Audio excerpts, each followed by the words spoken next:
Bagaimana jika bahasa Indonesia menjadi bahasa resmi ASEAN? Jika hal itu terjadi, bisa jadi bahasa Indonesia ini akan digunakan oleh lebih banyak insan di berbagai negara dalam lingkup ASEAN. Tentu saja, hal itu nanti akan mengundang banyak untung dan rugi. Perebutan posisi bahasa resmi ASEAN bukan merupakan hal yang baru. Seperti beberapa waktu yang lalu, Perdana Menteri Malaysia mengusulkan agar bahasa Melayu menjadi bahasa resmi ASEAN.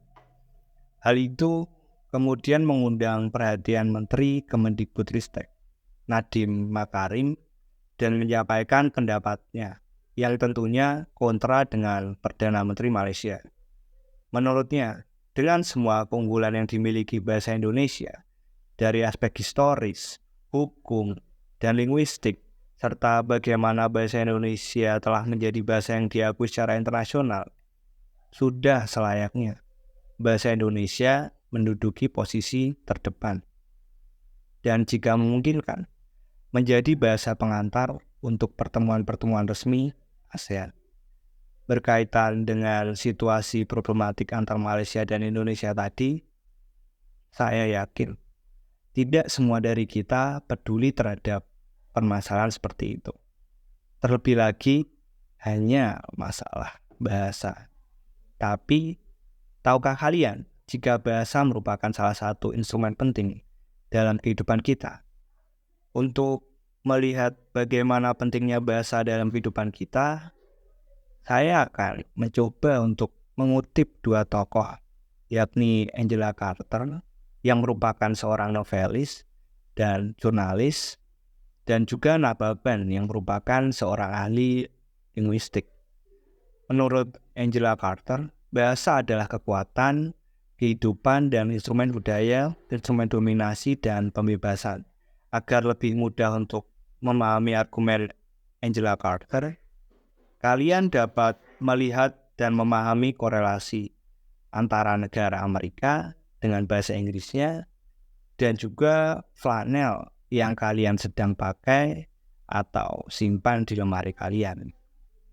Sementara itu, Nababan mengatakan bahwa bahasa sebagai alat komunikasi adalah suatu bagian atau subsistem dari sistem kebudayaan.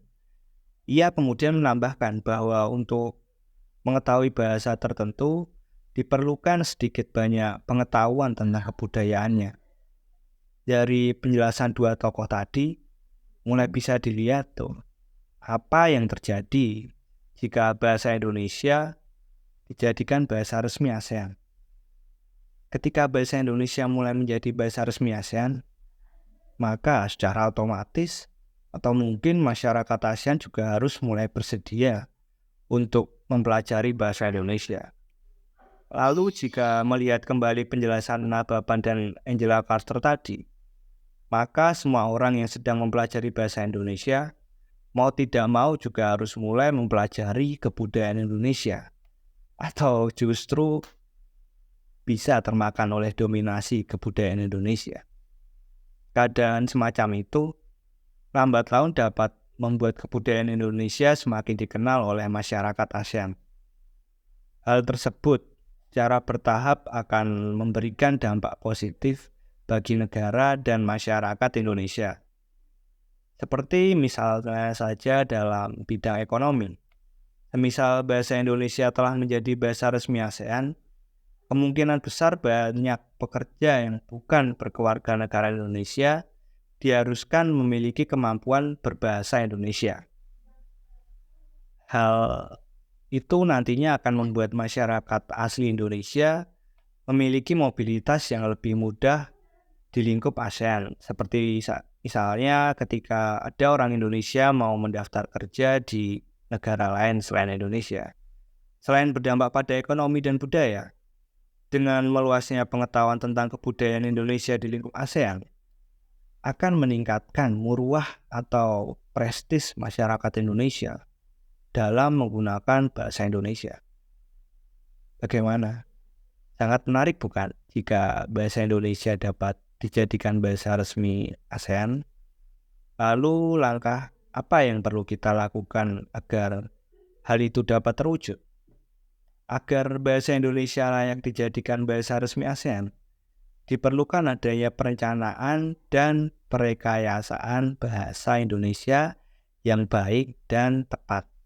Menurut Nababan, bahasa-bahasa yang diserai fungsi-fungsi kemasyarakatan yang baru akan memerlukan juga penggarapan-penggarapan tertentu agar bahasa itu dapat memenuhi fungsi kemasyarakatan yang diharapkan bahasa itu.